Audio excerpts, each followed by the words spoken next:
Hey, how you doing? This is RJ. So today I want to discuss something that usually comes up in my comments every once in a while, and I'm sure most of you recognize. That woke equals anti-men, anti-white, anti-Christian. And I want to go into exactly why that is. Now, it might be a little bit of a twisty, windy road to get there, and I'm not going to be talking as much about comics as I usually do, although I will be making reference to some comic characters and comic stories. But I wanted to really talk about what I see as how to put a hero down on a page, and I thought to myself, well, I can't do that until I look at the exact reason of why you don't see heroes today. So I'll be doing that other video sometime in the future about how to put heroes down on a page. I want to concentrate on why you don't see heroes on a page today, and it's because of quote-unquote woke culture. But before I get there, and speaking of putting heroes down on a page, I just want to remind everyone that the early bird sign-up page for my new graphic novel is up. The link for it is in the description and in the pinned comment at the top. If you go to that page and leave your email address signing up, you will receive a free exclusive pinup poster that is only available through signing up early if you order from the campaign. And of course, you will be informed by email when the campaign goes live. And just briefly to give you an idea of what this graphic novel contains, it has 3 separate stories and a backup story, and I'll give you the one-line snippet for each of the 3 main stories, which are between 22 and 26 pages, so basically the size of a normal comic. The first one is the Valiant Heroes, #1. My tagline is, "A twisted evil stalks the Gauntlet Mountains and threatens to descend on a local town. It's up to Pharaoh, Pulse, and Disc to stop them, or die trying." The second story is called The Redemption of Kit Fox, and here's my tagline. As a group of madmen terrorize the local waterfront, Kit Fox investigates and finds a deepening mystery that will push him to his limit and force him to reevaluate his role as a hero. And the third is The Rampaging Thor. My tagline is, "Trapped in the hell of war, an army medic finds an ancient prison and unwittingly unleashes the pure destructive force known as Thor." So that's the 3 main stories, and yes, they're all connected in a very subtle way. So if any of that sounds appealing to you at all, and oh yeah, I wanted to show this character sketch that Renzo just did. It is amazing.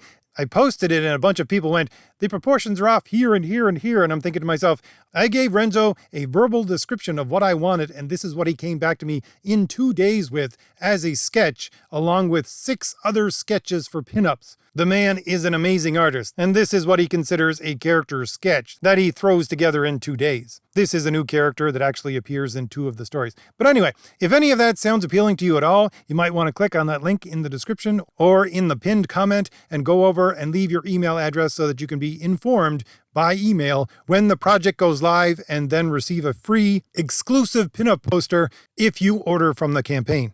But back to my topic, and as I said, it's going to be a windy, twisty road to get there, about why woke equals anti-men, anti-white, anti-Christian. Because I think the entire thing centers around the idea of independence.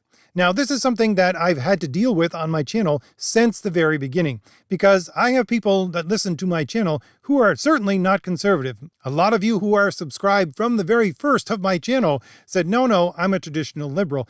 And when I started my channel, I didn't really make distinctions, and people would leave comments like, "Hey, in saying this, you lump us together with these woke crazy people." That's not the way it actually goes. And while I am conservative myself, and I certainly don't ascribe to liberal principles, and indeed I think liberal principles, at the very least the corrupted liberal principles, have led to this woke ideology that we see around us today, at the very least, this channel has taught me that I do have something in common with liberal people, and it's the fact that we both value independence. Now, we can argue about how to get there and what the proper life is in order to make that happen, but at the very least, there's that. We believe in an independent individual, and on top of that, most of those people who talk to me and call themselves traditional liberals would submit themselves to the idea that you can take your ideas that are conservative and I'll take my ideas that are liberal, and we'll put them together and they can fight out in the arena of ideas in public discourse, and we'll see which one is better. That is something you do not get from the woke. And I think it really is that independent spirit which is the key. Certainly one of the keys to being heroic, and one of the reasons why these people are anti-male, anti-white, anti-Christian. And I think the story of Peter Parker Spider-Man is a very good example of this exact thing. Because He's just this lowly teenage kid, this weak, brainy kid who wears glasses, and suddenly there's thrust upon him this immense amount of power. Now, I will agree, to some extent with the other side, the quote-unquote progressive side, that yes, power is at the heart of what makes a hero.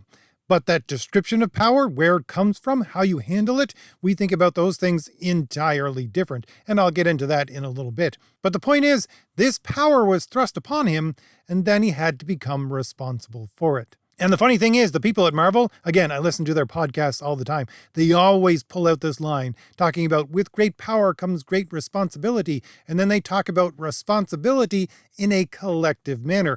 That's not how responsibility actually works. Again, they twist the language in order to fit their ideology. That's how they put these things together, but that's not how it actually works. If you look at the actual definition of responsibility, again, I'm a person who collects dictionaries and likes to look up the etymology of things, but it comes from the Latin. It is a re-pledging of yourself to something. That's what responsibility actually comes from. And it's not a singular, I pledge myself to this. It's a re-pledging of yourself to this thing. And that's how we get the modern definition of it. I'll give you the short 1995 Oxford University Dictionary definition of the word. 1. Having an obligation to do something, or having control or care for someone. 2. Being the cause of something and so able to be blamed or credited for it. 3. Morally accountable for one's behavior. 4. Capable of being trusted. What ties all of those things together?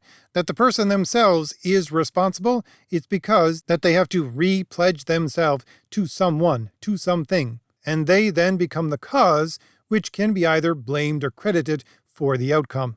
And if you want to go back even further, look at the idea of pledge. Where does that come from? What does that word mean? It's an old Latin word. It is tied into the idea of a hostage. The old idea of a hostage is, I will give my life for this other person, for this other cause, for this country. I will become a hostage for you. And a hostage was not something that we think of today. It was a voluntary thing most of the time, because you would go and live in this other country, usually within pretty high standing, where you'd say, yes, I'm going to go and be the guest of this king, although the king might eventually say, okay, you're my guest, but now I'm going to kill you because of this or that. And why would someone put themselves in that position? Why? Because they're saying, I'm becoming a hostage for this other person, for my country, for this situation. I'm putting my life on the line, even though I could flee at any point, but I'm not going to do that. Why? Because then you would punish my country. Then you would punish the other person who I care about, etc., etc. So again, it's a personal, individual choice of, I'm going to set my life on the line. It is a free choice of my own choosing that I could leave at any point, but I choose to be here. So the whole thing, the idea of responsibility, comes down to an individual responsible choice. And again, these quote-unquote progressive people, these woke people, they're always talking about this line from Spider-Man. With great power comes great responsibility. And then they try to streamline that into, you owe this as a responsibility to, let's say, the planet, or to, let's say, the future. But they always try to lump it into something which is not personal, which is not an individual choice. But that's what the story of Peter Parker Spider-Man is all about. He re-pledges himself over and over again, even though it hurts him. And he has to do so because he gets pushed down so many times, because he has this power which he has to take responsibility for. And honestly, I have some personal connection with this as well. I said in a recent interview that I did with someone that my favorite character was Wolverine, and that it was always Wolverine. But I'll have to amend that slightly. I think my favorite character is Logan, the man who takes on the persona of being Wolverine. Why? Because of his independence. I recognize that as something important and something to imitate from a very early age. I can't even remember when I started reading comics or when I started collecting comics. That's how long I've been doing so. But I was reading X-Men off the spinner rack in the late 70s and 80s. But at the same time, I was also reading older X-Men prior to the all-new, all-different X-Men, because I would find tiny little comic shops where I could buy them at. And I realized at some point that I wanted to be like Logan. But I wasn't actually becoming like Logan in my own life. I was becoming like Scott Summers. And if you read those early books of Scott Summers, he's always overthinking things. He's always second-guessing himself. He's always thinking about regrets.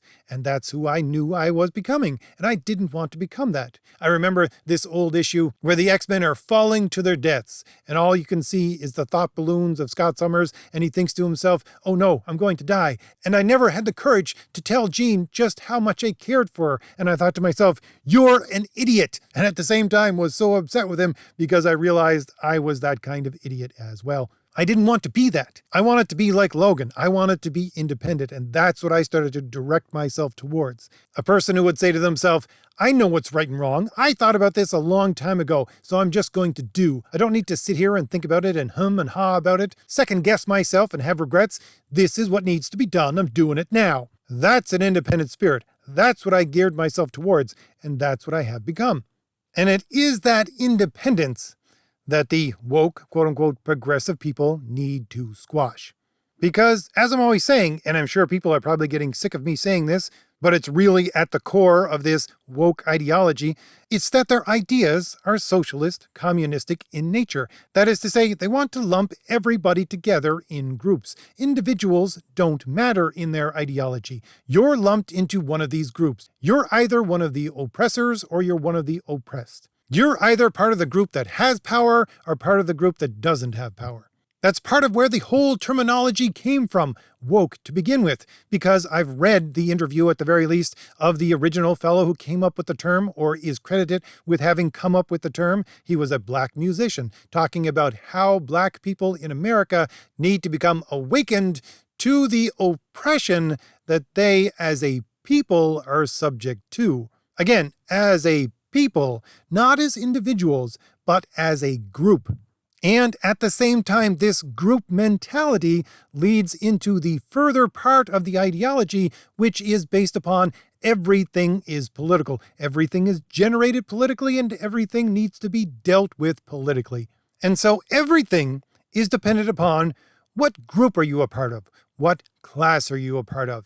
And how does that translate into political action? And that group mentality is the very opposite of what I've been talking about over the last few minutes. An independent, individual way of living your life. And that's why these people, these quote-unquote woke people, are anti-male, anti-white, anti-Christian. Why? Because each of those groups is made up, at the very least, in part, sometimes to a great part, of individuals who want to make it on their own. And I'll give you some examples.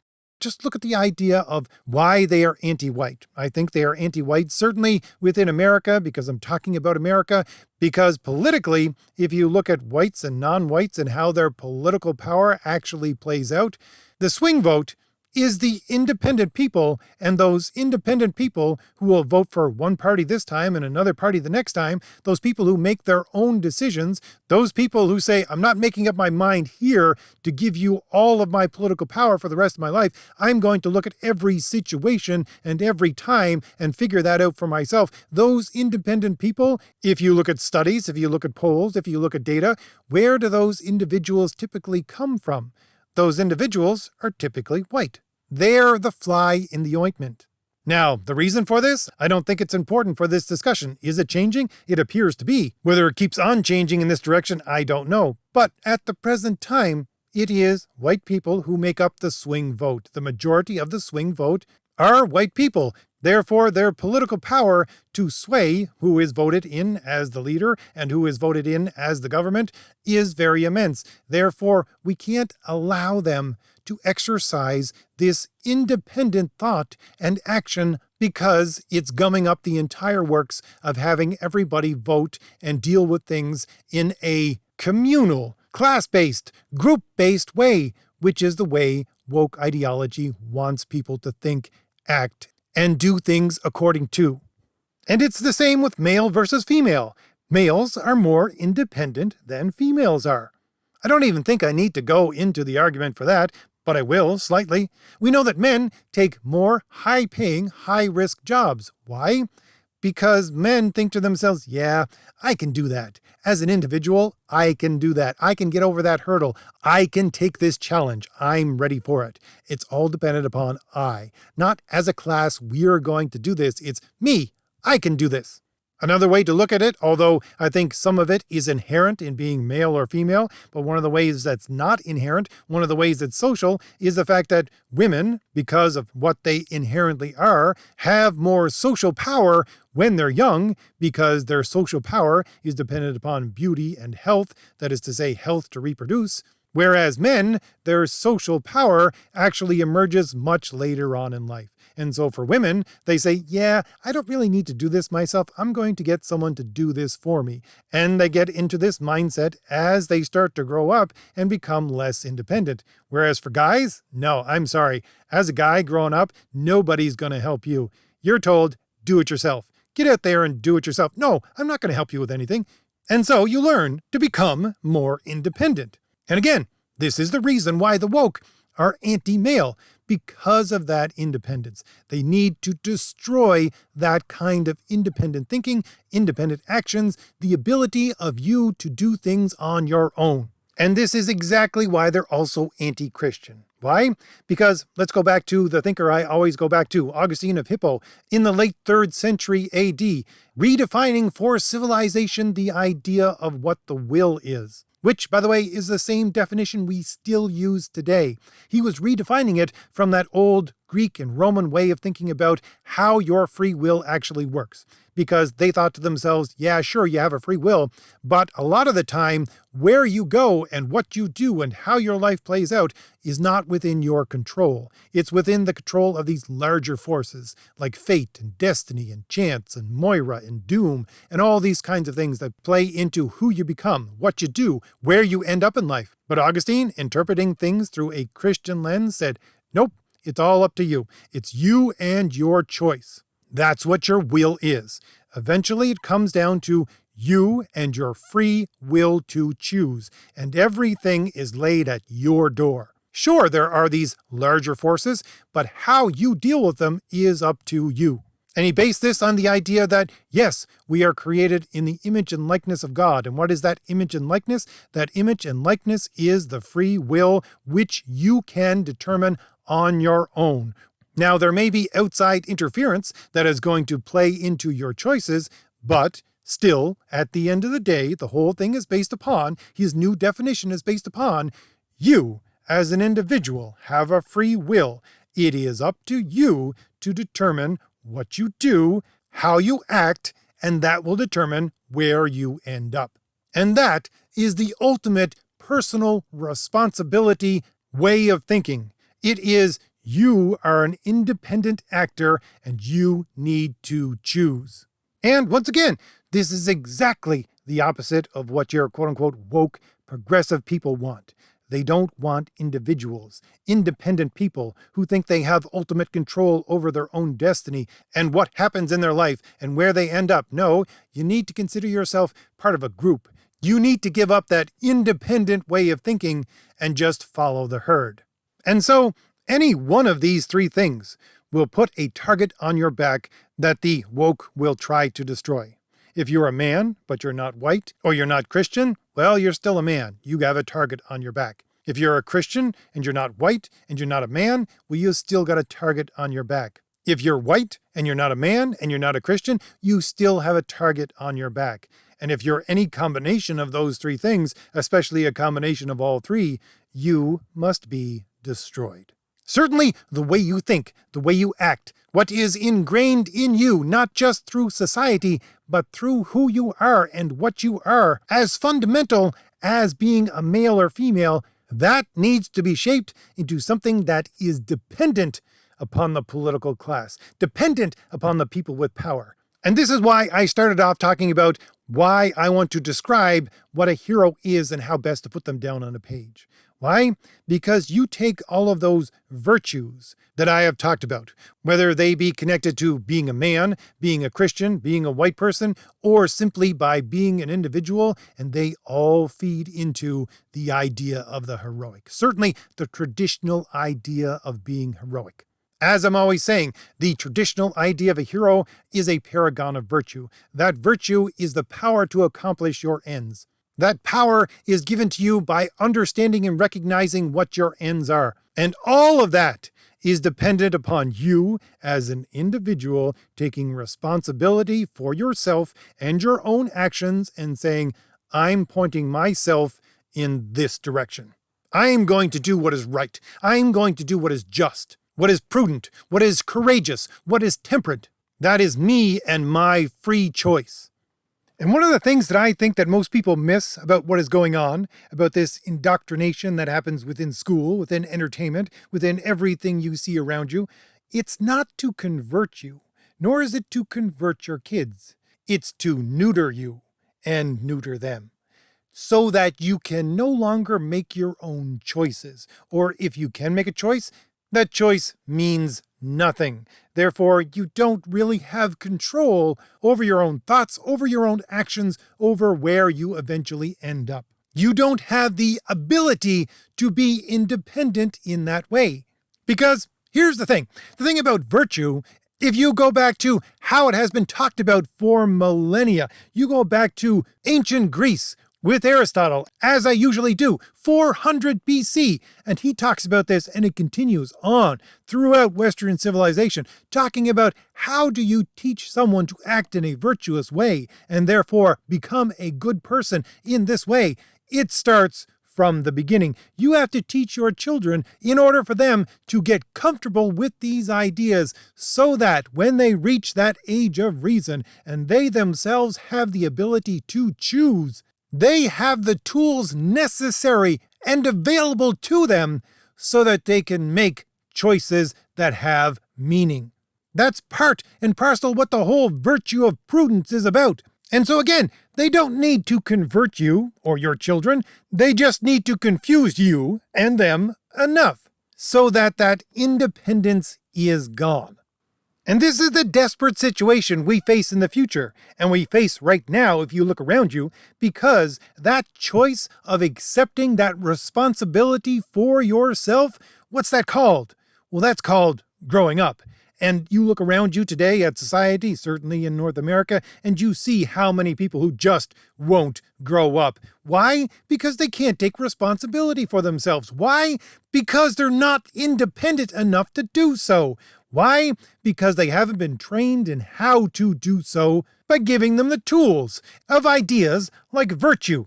And this is why I think the idea of hero is so important, and why many people on my side are missing the point entirely when they think that something like what I'm doing makes no impact and really has very little to do with what is going to shape our future. It has everything to do with what's going to shape our future. Now, that's not why I'm doing it. It's not me saying I'm on a crusade here. It's me simply doing something that I love to do, which is right, but I'm going to do it in a way that has an impact, that has meaning. Because, again, look at the people around you today. These people who could have been taught the means of actually accepting being a grown-up by giving good examples, at the very least, if not within their family, then down on a page, giving heroes to them so that they could look at them and say, I want to imitate that. And by the way, that is the exact opposite of what you have within these companies right now. Look at something like Marvel. They keep on constantly talking about how they need to write stories so that you, as an individual, can see yourself in that character, in that story. They constantly bring up this talking point. And what is that talking point all about?